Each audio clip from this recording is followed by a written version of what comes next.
The stagecoach lurched to a halt outside the dusty way station in Victor, Colorado, and Samuel Morgan knew something was wrong before the door even opened, because the driver's face had gone white as bone and he would not meet anyone's eyes as he climbed down from his seat and walked around to open the passenger door with hands that shook like autumn leaves.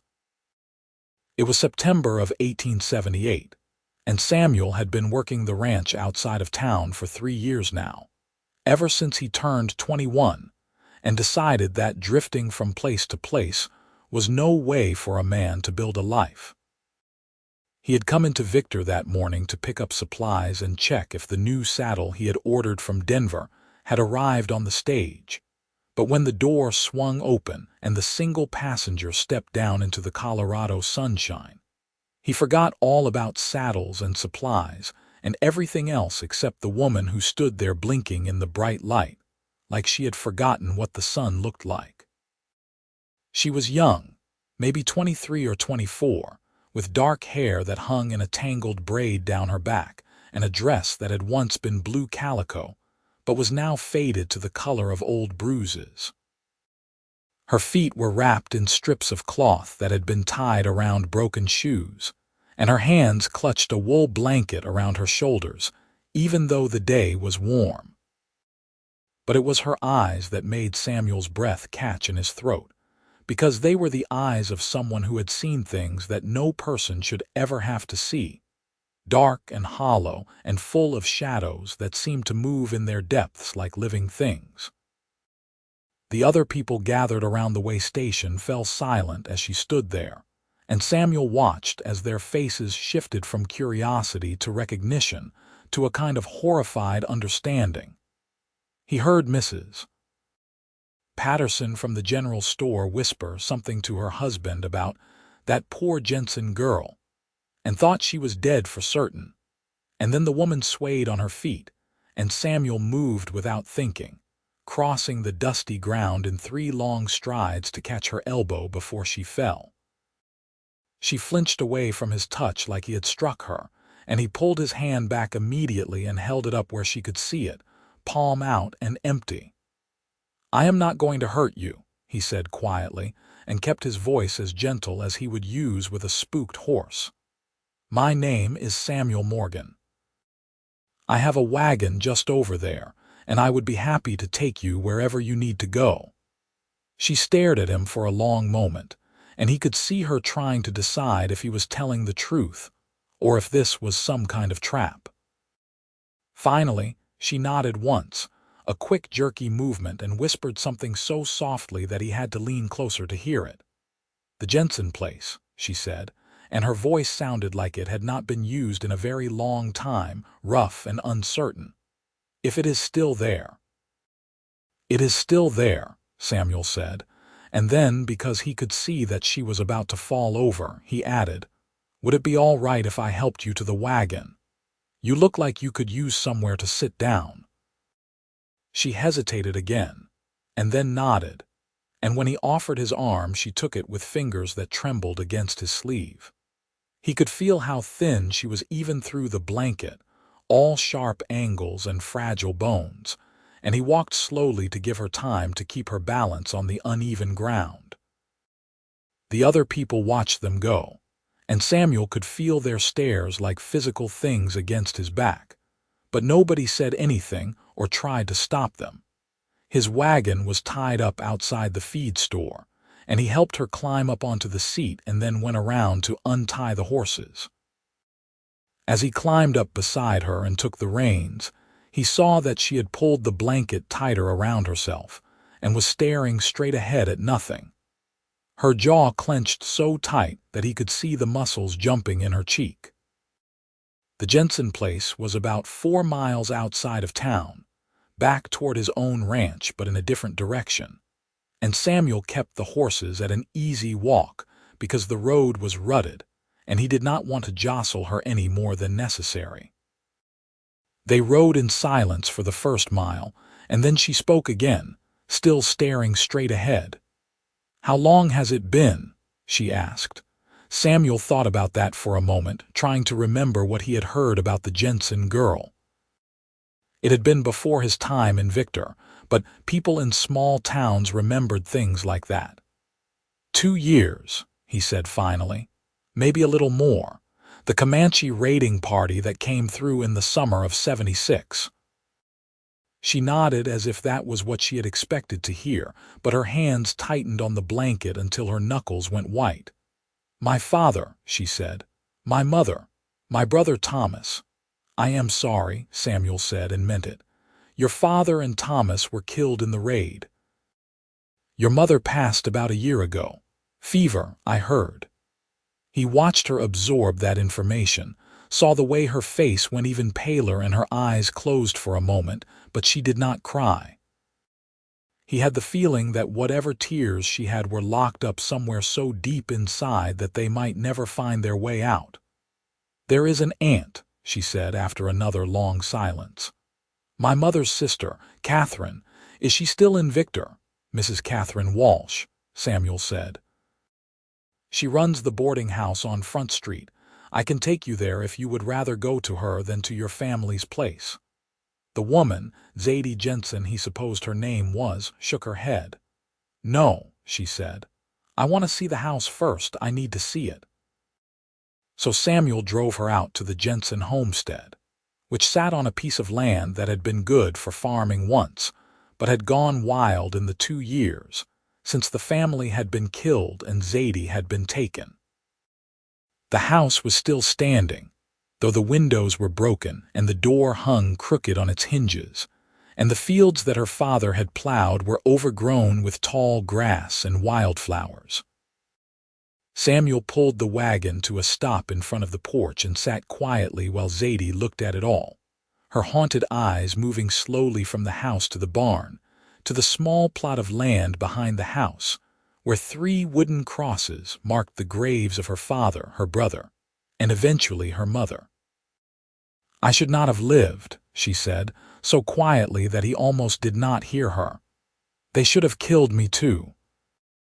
Samuel did not know what to say to that, so he said nothing at all, just sat beside her and waited while she stared at the ruins of her life and tried to make sense of something that would never make sense.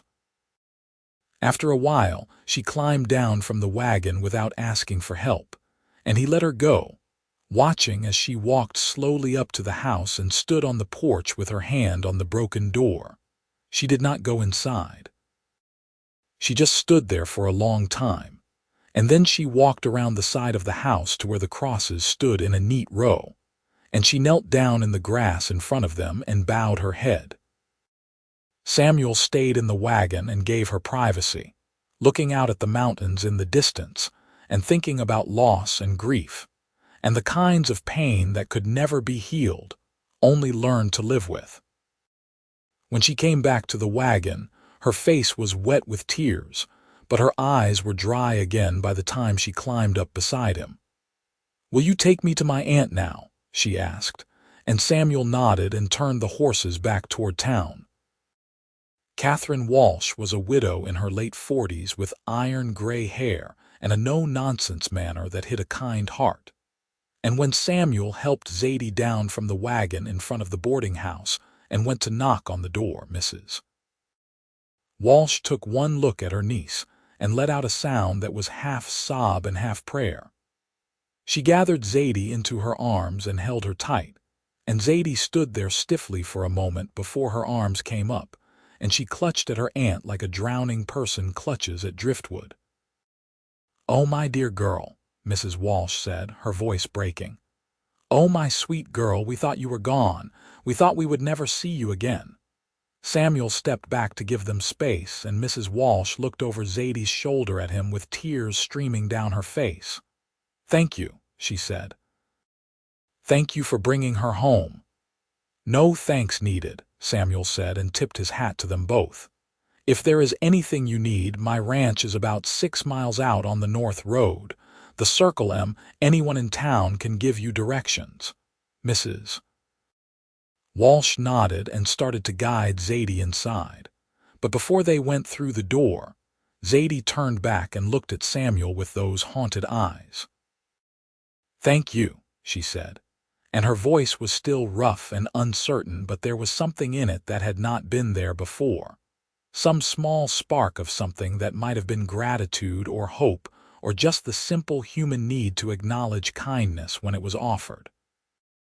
"You are welcome," Samuel said, and watched them disappear into the boarding house before he climbed back into his wagon and headed home.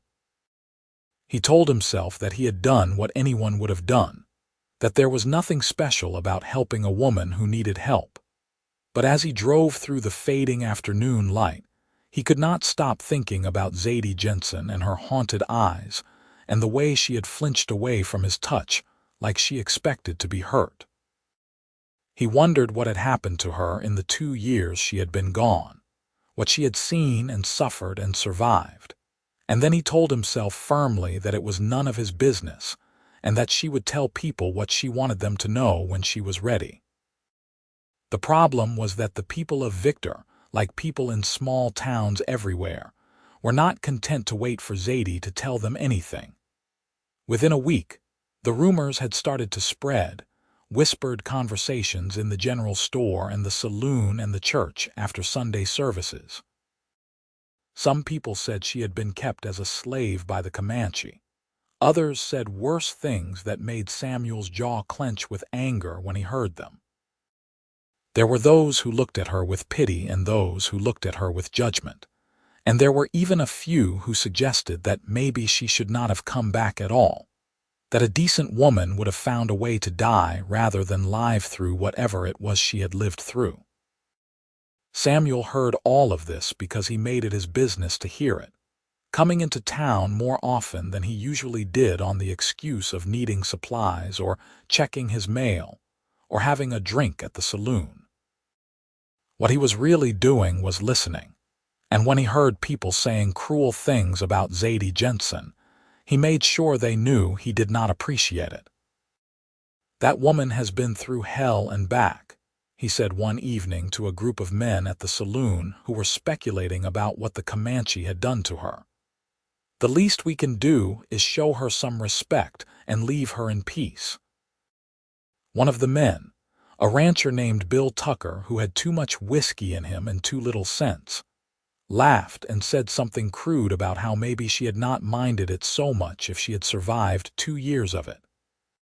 Samuel's fist connected with Tucker's jaw before he even realized he had moved, and then they were both on the floor and the bartender was yelling at them to take it outside.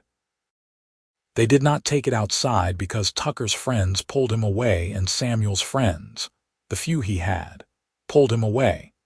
And in the end, Tucker left with a split lip and Samuel left with bruised knuckles and a reputation for being protective of the Jensen girl that he had not particularly wanted, but was not going to apologize for either. He did not see Zadie for 3 weeks after he had brought her to her aunt's boarding house, and he wondered if she was all right, but did not want to intrude on her privacy by asking. Then one morning in early October, he rode into town to pick up a plow part that had been shipped from Denver, and as he was tying up his horse outside the blacksmith shop, he saw her. She was walking down the street with a basket over her arm, and she was wearing a new dress that her aunt must have made for her, a simple gray cotton that fit her properly and made her look less like a ghost and more like a real person. Her hair was clean and braided neatly down her back, and her feet were in real shoes instead of wrapped in rags. She was still too thin, and her eyes were still haunted, but there was color in her cheeks, and she was walking with her head up instead of hunched over like she was trying to disappear. She saw him watching her and stopped, and for a moment they just looked at each other across the dusty street. Then she changed direction and came toward him, and Samuel pulled off his hat and held it in his hands, suddenly nervous in a way he had not been nervous since he was a boy. "Mr. Morgan," she said when she reached him, and her voice was stronger than it had been on the day he had brought her home. "I wanted to thank you again for your kindness. My aunt told me that you have been defending my honor in town." Samuel felt his face heat up, and he looked down at his hat. You should not have to hear people saying cruel things about you, he said. Not after what you have been through. Most people do not see it that way, Zadie said, and there was something in her voice that might have been bitterness or might have been resignation. Most people think that what happened to me is something I should be ashamed of. Then most people are fools, Samuel said flatly and looked up to meet her eyes. You survived something that would have killed a weaker person. There is no shame in that. She stared at him for a long moment, and he could see her trying to decide if he meant what he said or if he was just being polite. Finally, she nodded slowly. Thank you, she said. That means more than you know. They stood there in awkward silence for a moment, and then Zadie glanced at the basket on her arm. I should get back, she said. My aunt is expecting me. Of course, Samuel said and stepped back to let her pass. But before she could walk away, he heard himself say, If you ever need anything, anything at all, I meant what I said about the ranch. You can come find me or send word, and I will help however I can. Zadie smiled at him, and it was a small, sad smile that did not reach her eyes but was still the first smile he had seen from her. I will remember that, she said, and then she walked away down the street, and Samuel watched her go until she disappeared around the corner. After that, he saw her more often, always in town running errands for her aunt or going to church on Sundays.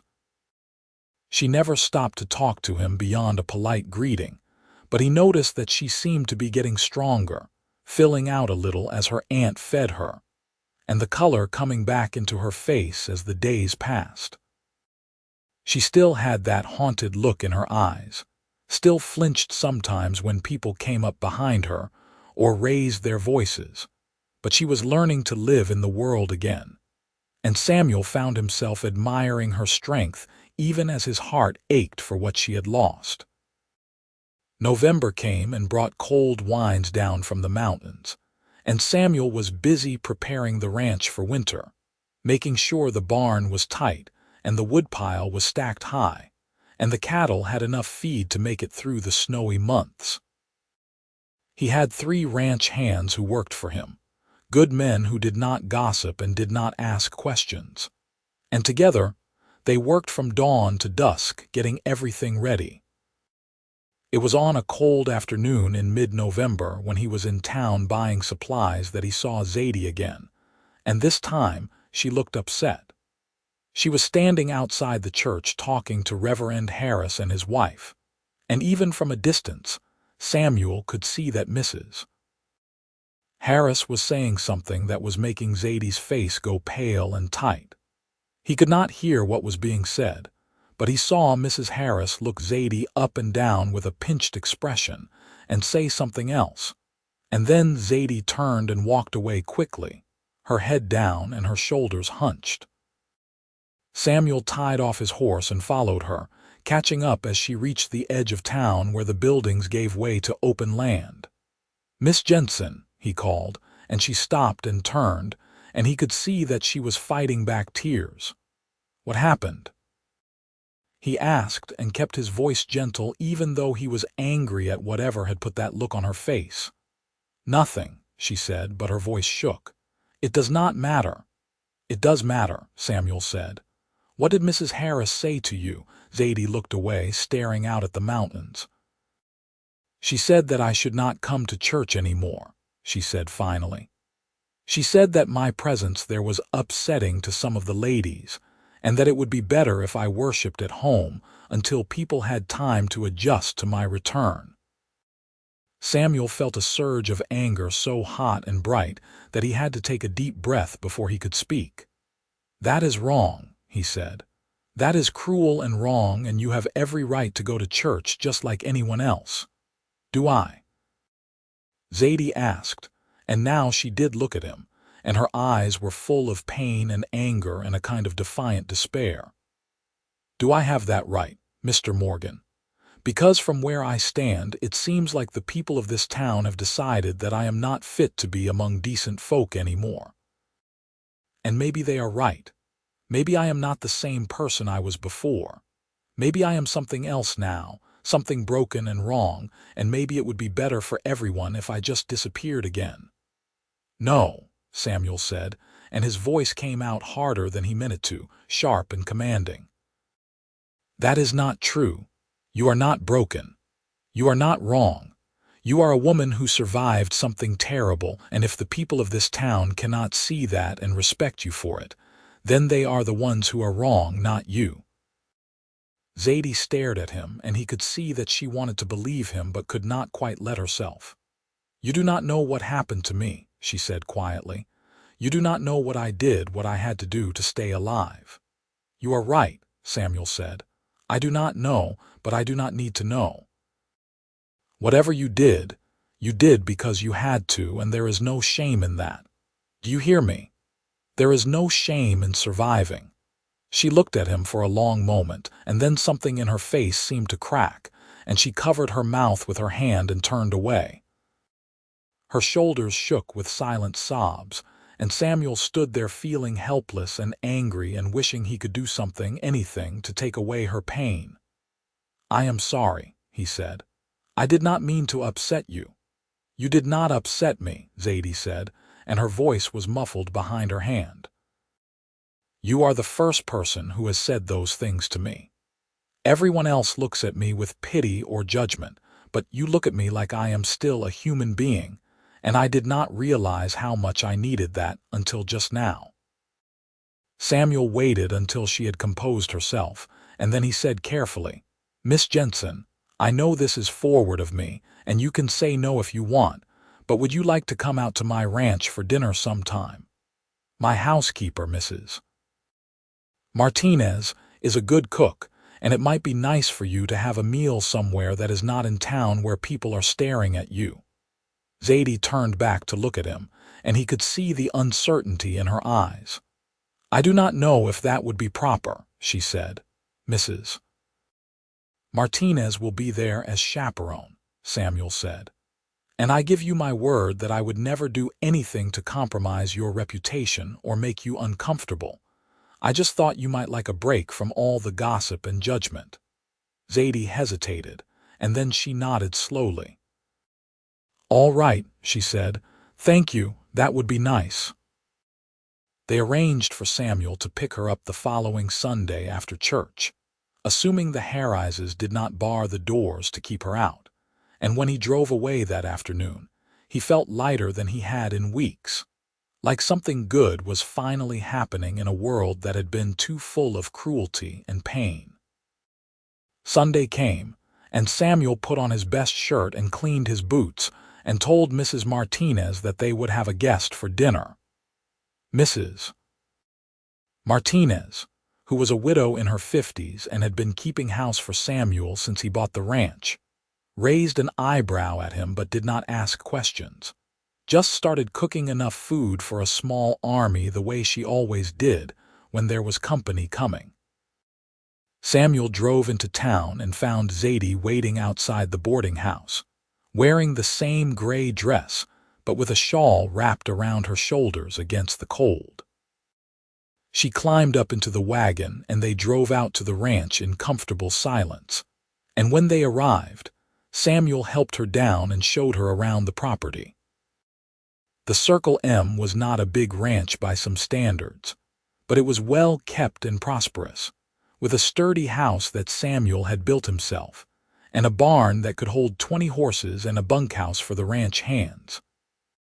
He showed her the cattle in the near pasture, and the chickens in their coop, and the vegetable garden that Mrs. Martinez tended with fierce devotion, and Zadie seemed to relax a little as they walked, the tension leaving her shoulders as she looked around at the wide open spaces and the mountains rising in the distance. "It is peaceful here," she said. "I can see why you like it." "It is a good place," Samuel agreed. "Quiet. Nobody bothers you out here unless you want to be bothered." They had dinner in the big kitchen, and Mrs.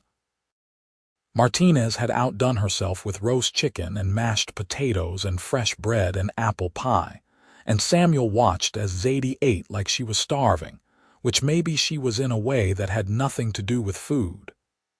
Mrs. Martinez fussed over her and insisted on seconds and thirds, and by the time they were finished, Zadie looked more content than Samuel had ever seen her. After dinner, they sat in the front room while Mrs. Martinez cleaned up, and Samuel showed Zadie some of the books he had collected over the years. She looked at them with interest, running her fingers over the spines, and when he offered to lend her anything she wanted, she chose a volume of poetry and held it carefully like it was something precious. "I used to love reading," she said softly, "before. I do not know if I still can, if I can concentrate long enough, but I would like to try." "Keep it as long as you need," Samuel said. "There is no hurry."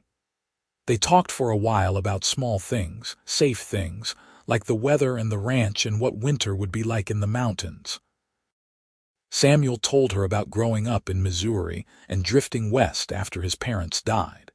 And Zadie told him a little about her childhood in Victor, about her father teaching her to ride and her brother following her around like a puppy and her mother singing while she worked in the garden. She did not talk about the raid or the captivity or anything that had happened in the 2 years she was gone, and Samuel did not ask. He had meant what he said to her that day outside of town. He did not need to know. Whatever she had been through, whatever she had done or had done to her, it did not change who she was or what she deserved, which was kindness and respect and the chance to heal. When the sun started to set, Samuel drove her back to town, and when he helped her down from the wagon in front of the boarding house, she looked up at him with something in her eyes that might have been gratitude or might have been the beginning of trust. "Thank you," she said, "for everything. For treating me like a person instead of a tragedy." "You are welcome," Samuel said. "Anytime you need to get away from town, you are welcome at the Circle M. I mean that." She smiled at him, and this time the smile reached her eyes just a little, and Samuel felt something shift in his chest, something warm and unexpected that he did not have a name for yet. After that, Zadie came to the ranch every Sunday, and Samuel looked forward to those visits like he had never looked forward to anything before. They would have dinner with Mrs. Martinez, and then walk around the property or sit by the fire and read or just talk about nothing in particular. And slowly, gradually, Samuel watched as the haunted look in Zadie's eyes began to fade, replaced by something that looked almost like peace. She never talked about what had happened to her, and he never asked. There were days when she would go quiet and distant, staring at nothing with her jaw clenched and her hands fisted in her skirt. And on those days, Samuel would just sit with her in silence until she came back to herself. There were nights when she would flinch at sudden noises or look toward the door like she expected someone to come crashing through it. And Samuel would move slowly and keep his voice calm until she remembered where she was and who she was with. It was not easy, watching her struggle with whatever demon she carried, but Samuel found that he did not mind. There was something about Zadie that called to him, something brave and fierce and unbreakable that had survived 2 years of hell and was still fighting to find its way back to the light. He admired her strength even as he grieved for her pain, and somewhere along the way, without quite meaning to, he fell in love with her. He did not tell her, because he did not want to add to her burdens or make her feel obligated to him in any way. But he thought she might know anyway, because there were times when he would catch her looking at him with a soft expression that made his heart race, and times when she would reach out and touch his hand or his arm like she needed the reassurance of his presence. Winter came in earnest in December, and the snow piled up in drifts around the ranch and made the roads into town nearly impassable. Zadie could not come out to visit, and Samuel found that he missed her more than he had thought possible. He spent his days working in the cold and his nights sitting by the fire thinking about her, wondering if she was all right, if her aunt was taking good care of her, if she was warm enough and safe enough, and as happy as someone with her history could be. It was a week before Christmas when he rode into town through the snow to buy supplies and check on Zadie, and he found her at the boarding house looking pale and tired. Her aunt told him that Zadie had been having nightmares, waking up screaming in the middle of the night, and that she was not eating or sleeping well. "I do not know what to do for her," Mrs. Walsh said, wringing her hands. "I try to comfort her, but she will not talk to me about what she is dreaming about.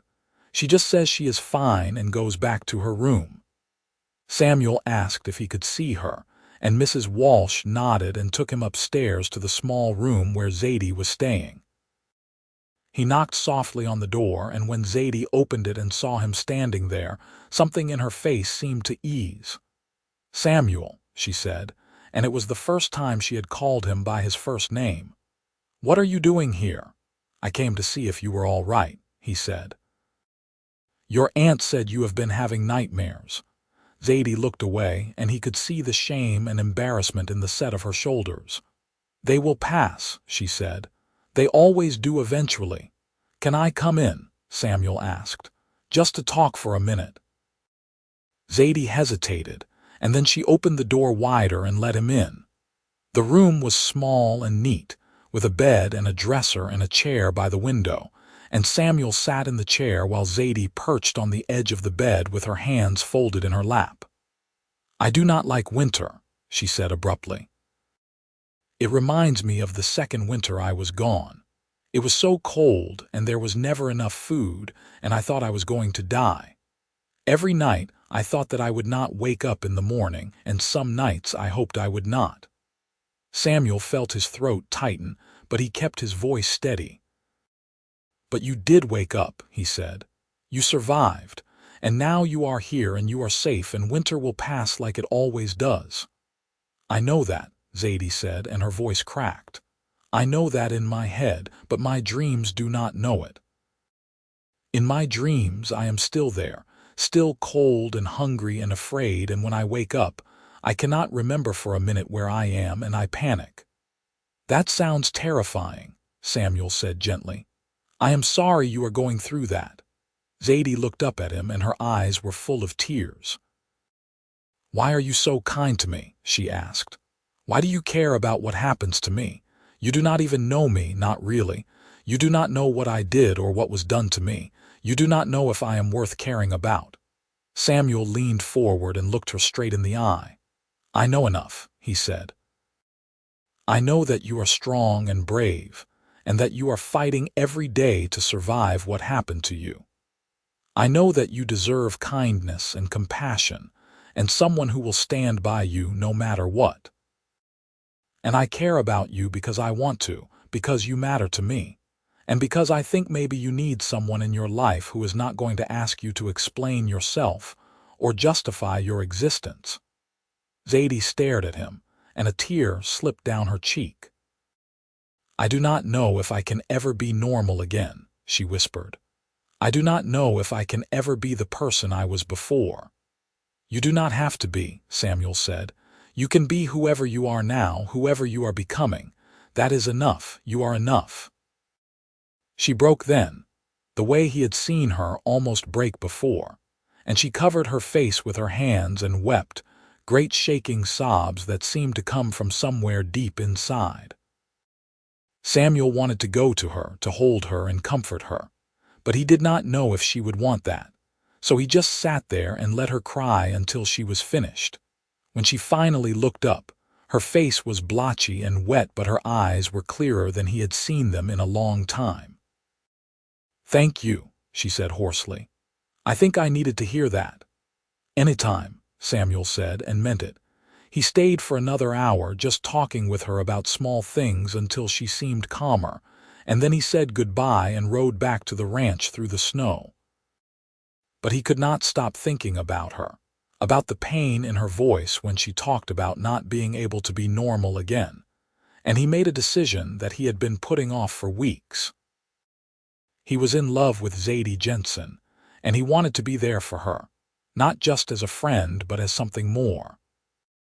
But he also knew that she was fragile right now, still healing from wounds that might never fully close, and the last thing he wanted to do was push her into something she was not ready for. So he decided to wait, to be patient, to let her set the pace and tell him when and if she was ready for more than friendship. Christmas came and went, and Samuel spent it alone at the ranch with Mrs. Martinez and the ranch hands, but he sent a gift to Zadie through her aunt, a warm woolen shawl that he had bought from the general store and a note that said simply, "Stay warm, Samuel." In January, the weather cleared enough for Zadie to come back out to the ranch, and Samuel was relieved to see that she looked better. The dark circles under her eyes faded, and some of the tension gone from her shoulders. They fell back into their routine of Sunday dinners and quiet conversations, and Samuel noticed that she seemed to be reaching out to him more, sitting closer to him by the fire and letting her hand rest on his arm when they talked. One evening in early February, they were sitting in the front room after dinner, and Zadie was looking at the fire with a thoughtful expression. "Samuel," she said suddenly, "can I tell you something?" "Of course," he said, and tried not to let his surprise show. She had never volunteered to talk about herself before, not beyond surface things. "I was thinking today about what you said to me before Christmas," she said slowly, "about how I do not have to be the person I was before, and I realized that you are right. I cannot be that person again. That Zadie Jensen died 2 years ago when the Comanche took her. But maybe that is all right. Maybe I can be someone new, someone who has been through hell and come out the other side and is stronger for it." "I think you are already that person," Samuel said quietly. Zadie smiled at him, and this time the smile was genuine and reached all the way to her eyes. "I want to tell you something," she said. "Not everything. I do not think I can talk about all of it yet. But I want you to know some of it, because you have been so kind to me, and because I think you deserve to understand a little of why I am the way I am." Samuel nodded but said nothing, just waited for her to continue. "The Comanche who took me," Zadie said, and her voice was steady but her hands were clenched tight in her lap. "They killed my father and Thomas in front of me. They burned the house. And then they took me because I was young and they thought I could be useful. I was terrified. I thought they were going to kill me too, and part of me wanted them to, because I could not imagine living through whatever was going to happen next." She paused, and Samuel waited, his heart aching for the young woman she had been, the girl who had watched her family die and been dragged away from everything she knew. "But they did not kill me," Zadie continued. "They took me back to their camp, and I was given to one of the women to be her slave. I worked from dawn to dusk doing whatever she told me to do, and if I did not work fast enough or well enough, she would beat me. The other women and children would throw things at me sometimes or spit on me, and the men would look at me like I was less than human." Samuel felt his hands curl into fists, but he kept his face neutral and his voice calm. "That sounds like a nightmare," he said. "It was," Zadie said. "But after a few months, I started to learn their language, and I started to understand their ways, and I realized that if I wanted to survive, I had to stop being the frightened white girl and start being whatever they needed me to be. So I worked harder. I learned faster. I stopped crying and started watching and listening, and slowly, very slowly, I earned a place in the camp that was not quite slave and not quite member but something in between." She looked up at him, and her eyes were dark with memory. "I did things I am not proud of," she said. "I helped them make weapons. I helped them prepare for raids. I did not have a choice, or at least I told myself I did not have a choice, but sometimes I wonder if that is true or if I could have resisted more, done less, been less useful to them." "You did what you had to do to survive," Samuel said firmly. "There is no shame in that. Maybe, Zadie said, but it does not feel that way. It feels like I betrayed my own people, like I should have found a way to escape or die trying instead of making myself useful to the people who killed my family. If you had tried to escape and died, you would not be here now, Samuel said. You would not have had the chance to come home, to heal, to build a new life. And I, for one, am grateful that you survived, no matter what you had to do to make that happen. Zadie stared at him, and he could see her trying to absorb his words, to believe them. You really mean that, she said finally. You really do not judge me for it. I really do not, Samuel said. I think you are the bravest person I have ever met, and I am honored that you trust me enough to tell me this.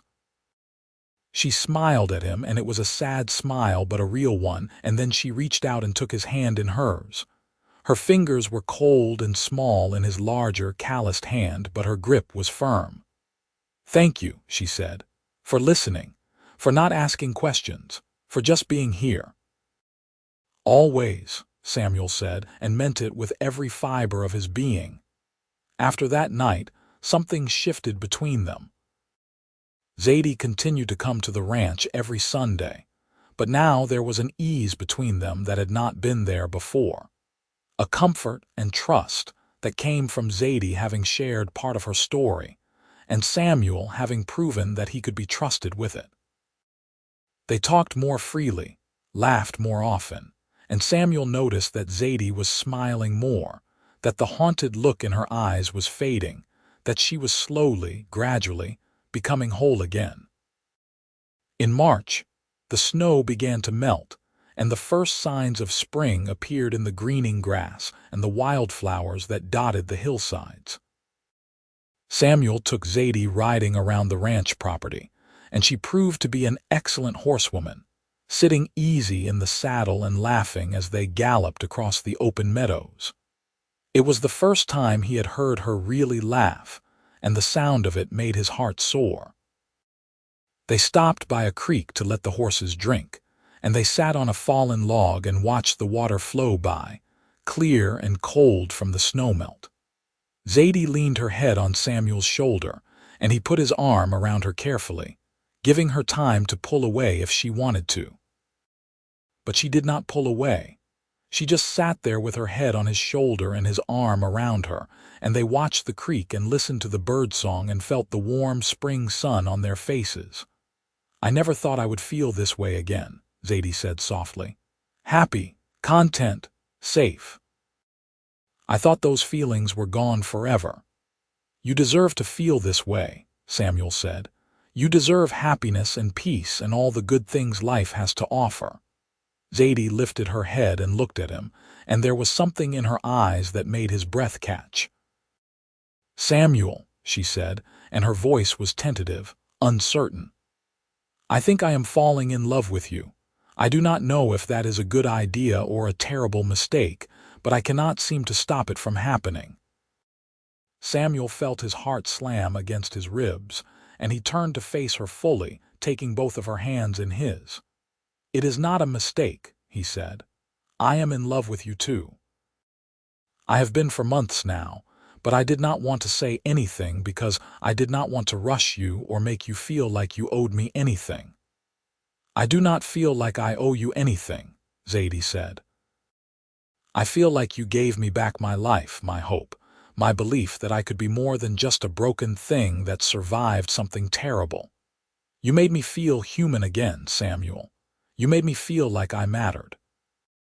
You do matter, Samuel said, and leaned forward until his forehead was resting against hers. You matter more to me than anyone or anything else in this world. They stayed like that for a long moment, just breathing together, and then Zadie closed the distance between them and kissed him. It was a soft, tentative kiss, the kind of kiss that spoke of new beginnings and fragile hope, and Samuel kissed her back gently, careful not to overwhelm her, letting her set the pace. When they pulled apart, Zadie was smiling, and it was the most beautiful thing Samuel had ever seen. I want to try this, she said. I want to try being with you, building a life with you, But I need you to know that I am not healed yet. I still have nightmares.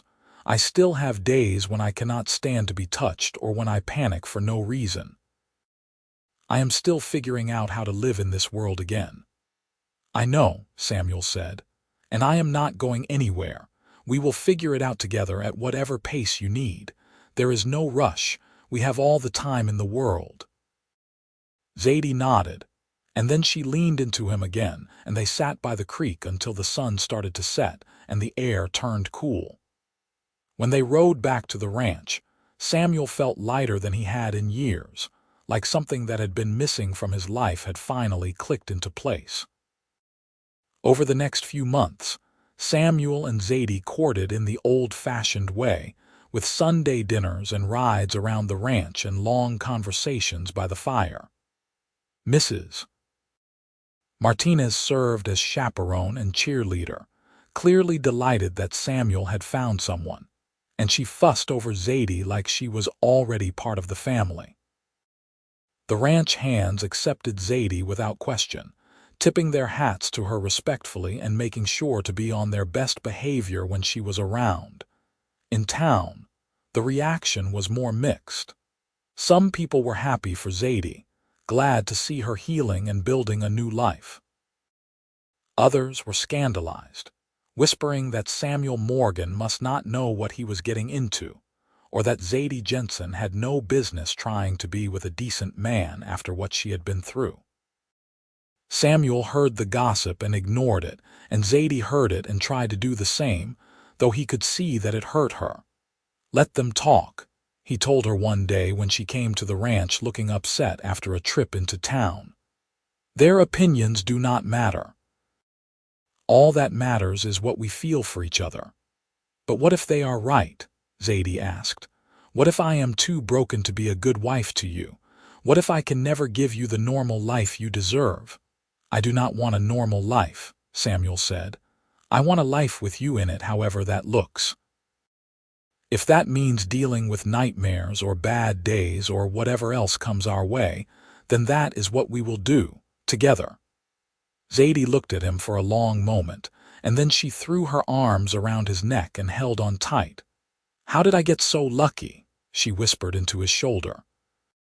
"I think I am the lucky one," Samuel said, and held her close, breathing in the scent of her hair and feeling grateful for every moment he got to spend with her. In June, Samuel asked Zadie to marry him. They were sitting on the porch of the ranch house watching the sunset, and he had been carrying the ring in his pocket for a week, waiting for the right moment. Finally, he decided that there was no perfect moment, that any moment with Zadie was the right moment, and he pulled out the simple gold band and held it up so she could see it. "Zadie Jensen," he said, "will you marry me? Will you build a life with me here on the Circle M and let me spend the rest of my days making you happy?" Zadie stared at the ring, and for a moment, Samuel was terrified that she was going to say no, that he had pushed too hard too fast. But then she looked up at him with tears streaming down her face and nodded so hard that he was afraid she might hurt herself. "Yes," she said. "Yes, I will marry you. I cannot think of anything I want more." Samuel slipped the ring on her finger and kissed her, and she kissed him back with an intensity that took his breath away. And when they finally pulled apart, they were both laughing and crying at the same time. They were married in August of 1879, in a small ceremony at the ranch with Mrs. Martinez and the ranch hands and Zadie's Aunt Catherine in attendance. Reverend Harris had refused to perform the ceremony, still disapproving of Zadie and convinced that Samuel was making a terrible mistake, so they had a justice of the peace come out from the next town over. It was a simple wedding, with Zadie in a white dress that her aunt had made and Samuel in his best suit. And when they exchanged vows, Samuel promised to love her and protect her and stand by her no matter what, and Zadie promised the same. That night, in the bedroom that was now theirs together, Zadie was nervous and afraid, and Samuel was patient and gentle, taking his time and letting her set the pace. She had warned him that she might not be able to go through with it, that her memories might intrude and make it impossible. But in the end, she trusted him enough to try, and it was awkward and sweet and perfect in its imperfection. Afterward, they lay in bed together with Zadie's head on Samuel's chest, and she traced patterns on his skin with her fingertips. "Thank you," she said softly. "For what?" Samuel asked. "For never asking," Zadie said. "For never demanding to know what happened to me or making me relive it. For just accepting me as I am and letting me heal at my own pace. I do not think I could have survived if you had been different." "You would have survived," Samuel said, stroking her hair. "You are the strongest person I know, but I am glad I could make it easier." They fell asleep like that, tangled together in the big bed. And when Zadie woke up screaming a few hours later from a nightmare, Samuel was there to hold her and comfort her and remind her that she was safe, that she was home, that nothing was going to hurt her ever again. The first year of their marriage was not easy. Zadie had good days and bad days, days when she was happy and laughing and days when the shadows in her eyes came back and she retreated into herself. She had nightmares that left her shaking and crying, and panic attacks that came out of nowhere and left her gasping for breath. But Samuel was there through all of it, steady and patient and kind, never pushing her to be more than she could be, never making her feel like she was a burden. Slowly, gradually, Zadie healed. The nightmares came less frequently. The panic attacks grew farther apart. She learned to ride out the bad days and enjoy the good ones, and she learned that it was all right to ask for help when she needed it, that Samuel would never judge her or think less of her for being human. In the spring of 1880, Zadie discovered that she was pregnant, and the news filled her with joy and terror in equal measure. She was terrified that she would not be a good mother, that the trauma she had been through would somehow damage her child. But Samuel reassured her over and over that she was going to be wonderful, that their child would be lucky to have her. The pregnancy was difficult, with Zadie sick for the first few months and tired all the time, but Samuel took care of her the way she had always taken care of herself before, making sure she ate and rested and did not push herself too hard. Mrs. Martinez was overjoyed at the prospect of a baby in the house and started knitting tiny clothes and blankets. And even the ranch hands seemed excited, building a cradle in the barn and presenting it to Samuel with awkward pride. In December of 1880, just as the first snow was falling, Zadie gave birth to a son.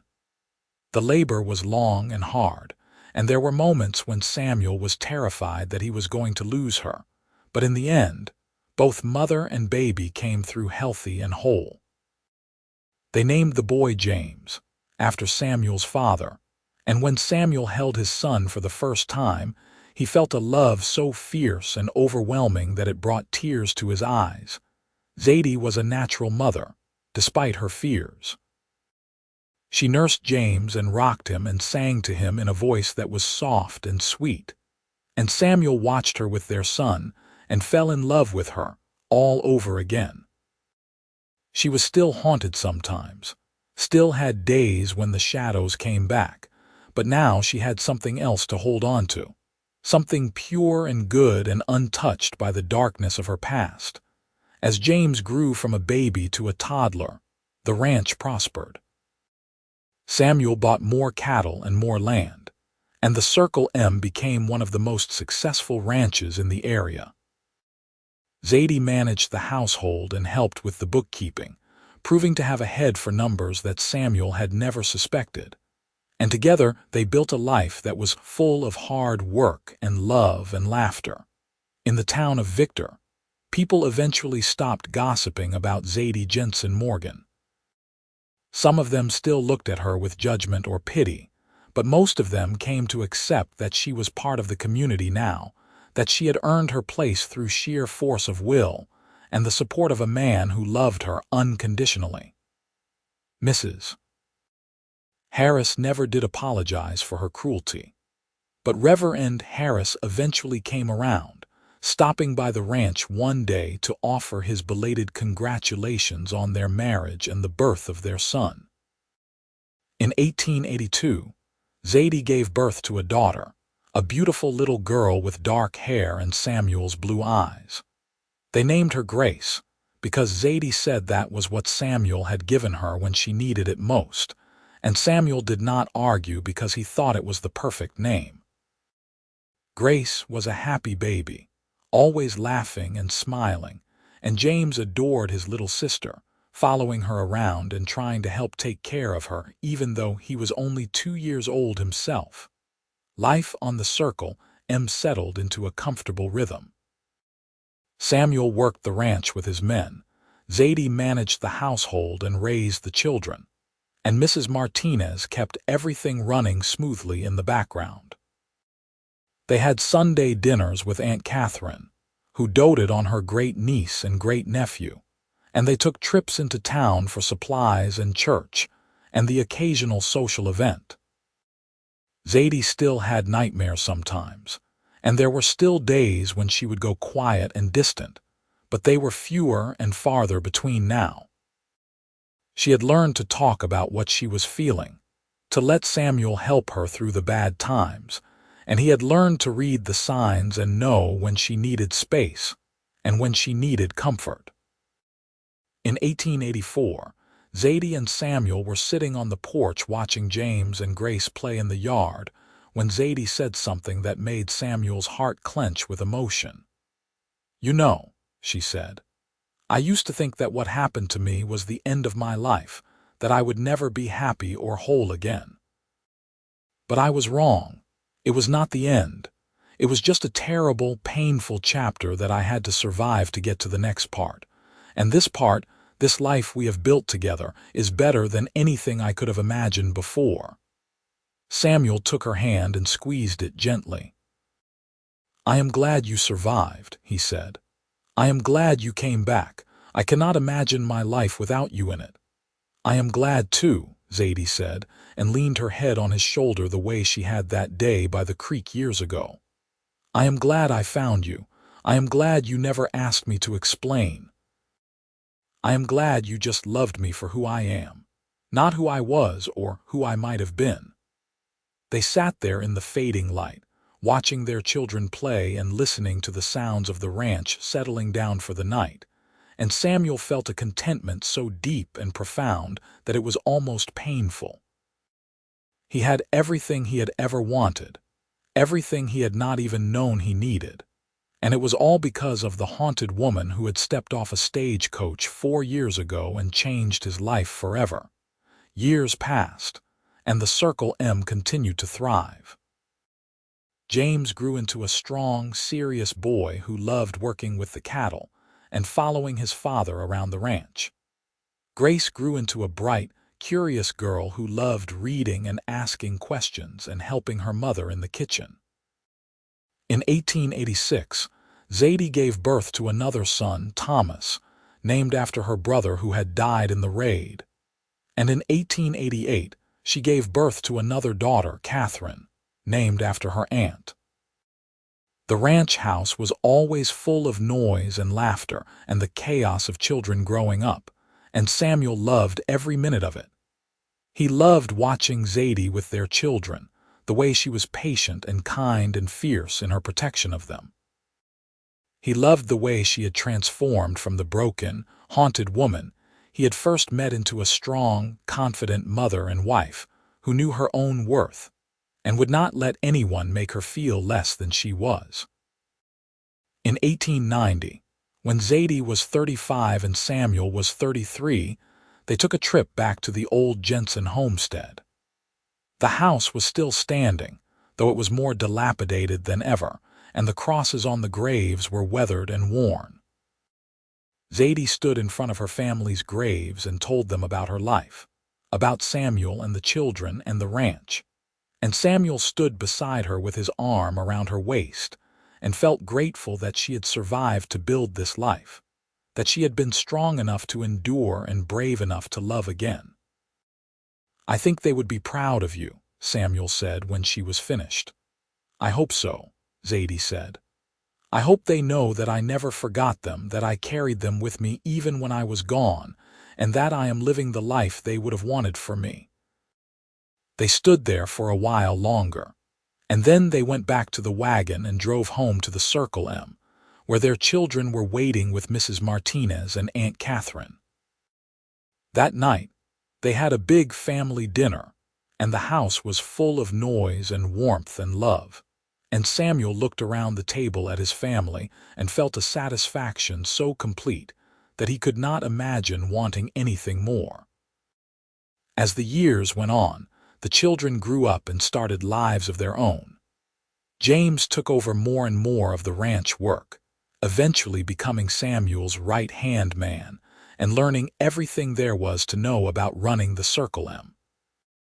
Grace went to school in Denver and came back with a teaching certificate, opening a small school in Victor for the children of the area. Thomas became a skilled horseman and started breeding horses on a section of the ranch property. Catherine, the youngest, stayed close to home and helped Zadie manage the household. In 1895, when Zadie was 40 and Samuel was 38, they celebrated their 16th wedding anniversary with a small party at the ranch. All of their children were there, along with Aunt Catherine and Mrs. Martinez, and the ranch hands who had become like family over the years. They danced in the yard under the stars, and Samuel held Zadie close and thought about how far they had come from that day when she had stepped off the stagecoach with haunted eyes, and he had offered to help her without asking questions. "You ever regret it?" Zadie asked him as they swayed to the music. "Marrying me, taking on all of my baggage and trauma." "Never," Samuel said without hesitation. "You are the best thing that ever happened to me. You and our children and this life we have built together. I would not change a single thing." Zadie smiled up at him, and her eyes were clear and bright, with no trace of the haunted shadows that had been there so long ago. "I love you," she said. "I have loved you since that day you told me I did not have to explain myself, that I was enough just as I was. You gave me back my life, Samuel. You gave me a reason to keep living when I thought there was no reason left. And you gave me a purpose," Samuel said. "You gave me a family and a home and a love that I never thought I would find. We saved each other, I think." They danced until the music stopped, and then they stood under the stars with their arms around each other and listened to the laughter of their children and felt grateful for every single moment they had been given. In the years that followed, Samuel and Zadie watched their children marry and start families of their own. James married a girl from a neighboring ranch and had 3 sons who were wild and rambunctious and kept everyone on their toes. Grace married a teacher from Denver and had twin daughters who were as bright and curious as their mother. Thomas married a girl who loved horses as much as he did, and they had 2 sons and a daughter.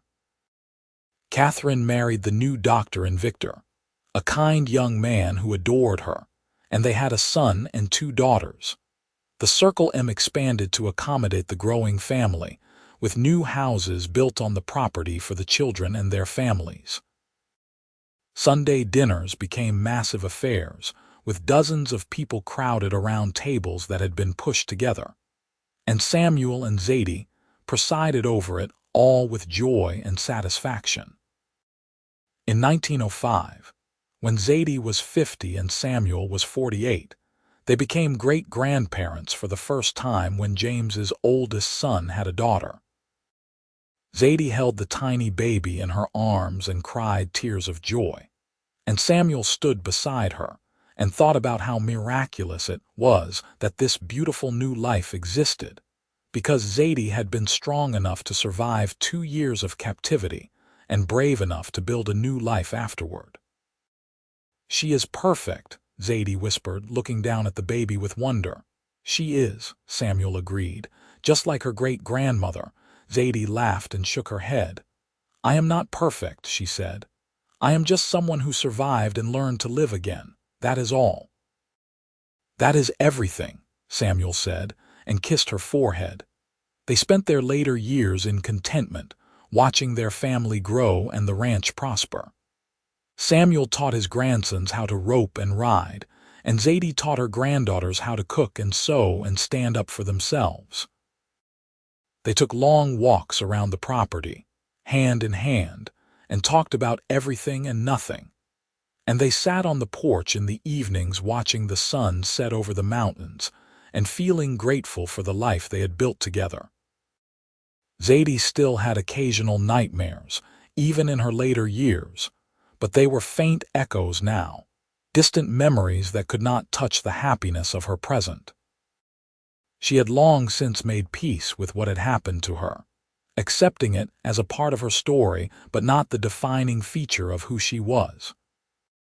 She was a wife, a mother, a grandmother, a great-grandmother, a rancher, a survivor, and a woman who had learned that love and kindness could heal even the deepest wounds. In 1910, when Zadie was 55 and Samuel was 53, they celebrated their 31st wedding anniversary with a huge party that included the entire extended family and half the town of Victor. People came from miles around to celebrate with them, and there were speeches and toasts and dancing that went on until late in the night. Samuel stood up to make a toast, and he looked at Zadie with all the love he had felt for her over the past 3 decades shining in his eyes. "To my wife," he said, raising his glass.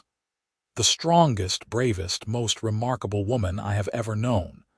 You have given me a life beyond anything I could have imagined, and I am grateful for every single day I get to spend with you. Here is to the next 30 years, and to all the years after that." Everyone cheered and drank to the toast, and Zadie stood up and kissed Samuel in front of everyone, and there was more cheering and laughter. Then Zadie raised her own glass and said, "To my husband, who taught me that love does not require explanations or justifications, that it just is. Who showed me that I could be broken and still be whole, that I could be haunted and still be happy. Thank you for never asking me to be anything other than myself. Thank you for being my safe place in a world that was not always safe. I love you more than words can say." There was not a dry eye in the house after that, and the party continued late into the night with music and dancing and storytelling. Samuel and Zadie danced together like they had on their wedding day, moving slowly in each other's arms, and Samuel thought about the long journey they had taken together from that first day, when she had stepped off the stagecoach with haunted eyes to this moment, surrounded by family and love and the life they had built from the ashes of tragedy. In 1915, Samuel and Zadie celebrated their 50th birthdays, his in April and hers in June. By then, they had 4 children, 12 grandchildren, and 7 great-grandchildren, with more on the way. The Circle M had grown into one of the largest and most successful ranches in Colorado, employing dozens of people and providing a good living for the entire extended family. They spent their days in quiet contentment now, no longer working as hard as they once had, but still active and involved in the running of the ranch and the raising of the younger generations. Samuel's hair had gone silver, and Zadie's dark hair was streaked with gray, but they were still healthy and strong, still in love with each other after all these years. One evening in the summer of 1915, they were sitting on the porch watching the sunset when Zadie said, "Do you remember the day we met? The day I came back?" "I remember every detail," Samuel said. "You were wearing a faded blue dress and your feet were wrapped in rags, and you had the most haunted eyes I had ever seen. I wanted to help you, but I did not know how. You helped me by not asking questions," Zadie said. "By accepting me as I was and not demanding that I explain myself or prove that I was worthy of your kindness. That was exactly what I needed." "I am glad I could give you that," Samuel said. "You gave me so much more than that," Zadie said. "You gave me a reason to live. You gave me love and family and a home. You gave me back myself. I do not think I ever properly thanked you for that." "You have thanked me every day just by being here," Samuel said. "By choosing to build a life with me, by loving me the way I love you. That is all the thanks I ever needed." They sat in comfortable silence for a while, watching as the sun dipped below the mountains, and the sky turned from gold to pink to deep purple. Somewhere in the house, they could hear the sounds of their grandchildren laughing and playing, and from the barn came the sound of horses neighing as the ranch hands settled them in for the night. "It has been a good life," Zadie said finally. "The best life," Samuel agreed. "I would not change a single thing," Zadie said. "Not even the bad parts, because without the bad parts I would not have ended up here with you, with this family, with this life. And this life is worth everything it took to get here." Samuel reached over and took her hand, and they sat there on the porch as the stars came out one by one. Two people who had found each other in the midst of tragedy and built something beautiful from the ruins of the past. In 1920, Samuel and Zadie celebrated their 41st wedding anniversary. They were both in their 60s now, moving a little slower than they used to but still sharp and engaged with the world around them. The Circle M was being run primarily by James and his sons now, but Samuel still went out every day to check on the cattle and the horses, and Zadie still managed the household finances and helped with the cooking and sewing. They had weathered many storms over the years, both literal and figurative. There had been droughts and harsh winters, illnesses and injuries, births and deaths. They had lost Aunt Catherine in 1912 and Mrs. Martinez in 1918, and each loss had been hard. But they had faced it all together, supporting each other through the difficult times and celebrating together during the good times, and their love had only grown stronger with each passing year. In the fall of 1920, Zadie became ill with pneumonia. She had always been strong and healthy, but the illness hit her hard, and for a while Samuel was terrified that he was going to lose her. He sat by her bedside day and night, holding her hand and talking to her even when she was too weak to respond, telling her stories about their life together, and reminding her of all the reasons she had to fight. "You cannot leave me now," he said one night when her breathing was shallow and labored. "We still have so much life left to live together. We still have grandchildren to watch grow up and great-grandchildren to meet. You have to fight, Zadie. You have to come back to me." And she did. Slowly, gradually, she fought off the pneumonia and regained her strength. By Christmas, she was back on her feet, still a little weak but determined to be up and around for the family celebration. Samuel hovered over her like a worried mother hen, and she laughed at him and told him to stop fussing. But he could see the gratitude in her eyes, the understanding that he had been terrified of losing her and needed to reassure himself that she was really all right. "I am not going anywhere," she told him one night when they were alone in their room. "I am going to be here with you for a long time yet. We have a deal, remember? We grow old together." "I remember," Samuel said and pulled her close. "I am holding you to that." They lived on at the Circle M, watching their family continue to grow and prosper. They celebrated more birthdays and anniversaries, welcomed more great-grandchildren, and eventually even great-great-grandchildren. They took walks around the property, slower now, but still enjoying the beauty of the land they had worked so hard to build. They sat on the porch in the evenings and watched the sun set, and they talked about their lives and their love and all the blessings they had been given. In 1925, when Samuel was 68 and Zadie was 70, they celebrated their 46th wedding anniversary with a quiet dinner, just the two of them. The family had offered to throw them a big party, but they had declined, wanting to spend the day alone together.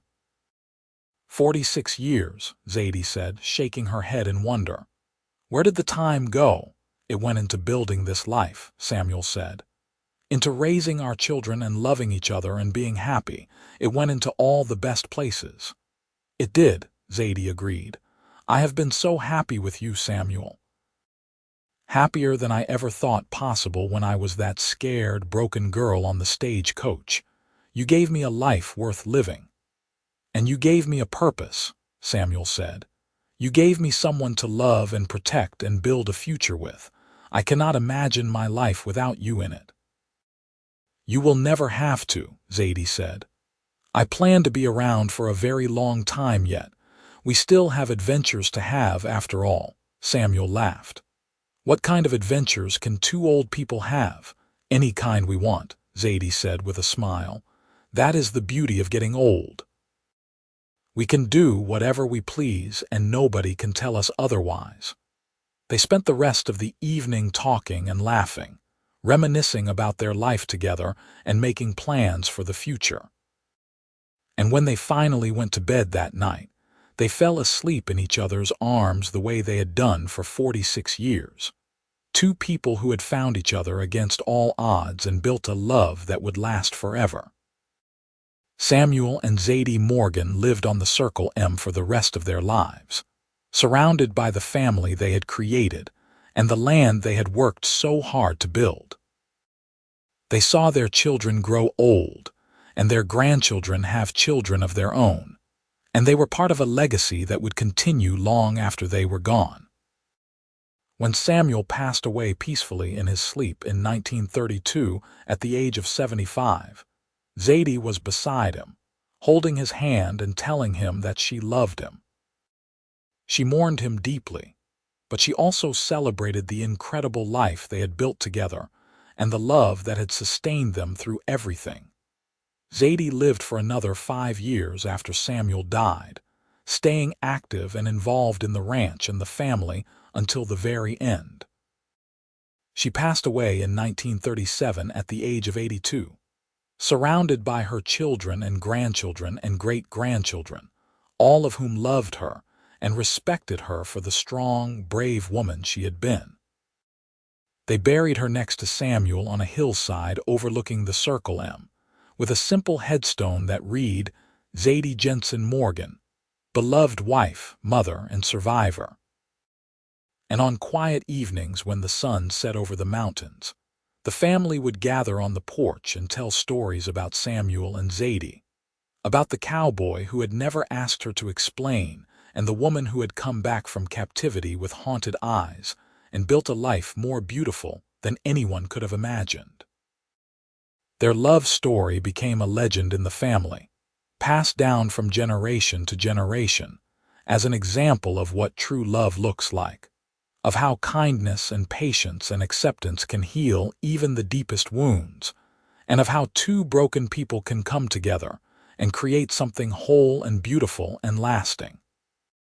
The Circle M continued to thrive, run by their descendants, and on the hillside where Samuel and Zadie were buried, wildflowers grew in abundance, a testament to the love that had bloomed in that place and would never fade away.